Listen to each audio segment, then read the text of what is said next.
Il y a une chose que j'ai compris avec le Seigneur, c'est que des fois, Dieu permet que tu te retrouves seul, pas parce qu'il veut te couper du monde ou encore briser les relations qu'il y a autour de toi pour te faire souffrir, mais parce que ce qu'il veut faire avec toi nécessite que tu sois seul. Ce qu'il veut construire en toi nécessite une dose de solitude, nécessite une dose de rejet.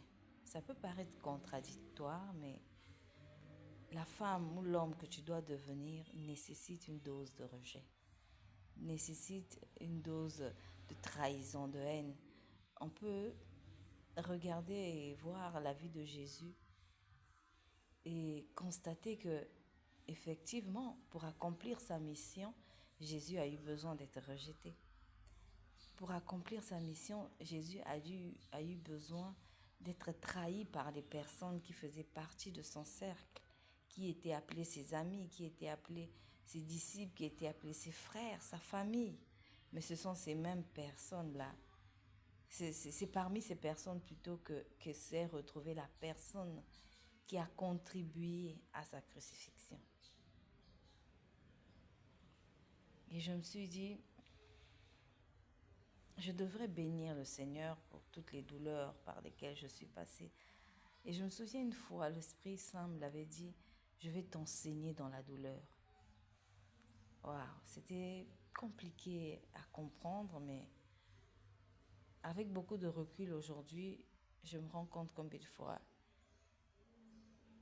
toutes ces difficultés, toutes ces douleurs ont été importantes pour que je devienne la femme que je suis aujourd'hui. Et je bénis vraiment le Seigneur pour cela. Et je voudrais, par ces mots, dire à quelqu'un,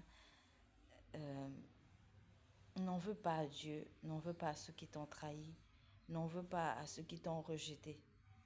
Mais fais confiance au processus de Dieu pour t'amener là où il veut t'emmener.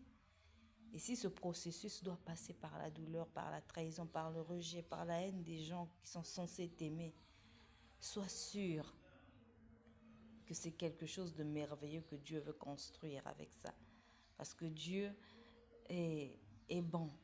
Et même la manière dont il fait les choses nous conduira toujours, certainement, vers les bonnes choses qu'il a préparées pour nous. Même si ça peut venir dans un package qui n'a aucun sens, qui n'a aucune relation avec ce qu'il t'a promis. Fais-lui confiance. Il t'amènera là où il t'a promis. Il te donnera ce qu'il a promis de te donner. Il fera avec toi ce qu'il a promis de faire.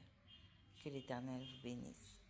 Et n'oubliez pas, et si Jésus était le centre de ma vie, pour très bientôt sur ma chaîne YouTube, Carmela MB. Que Dieu vous bénisse.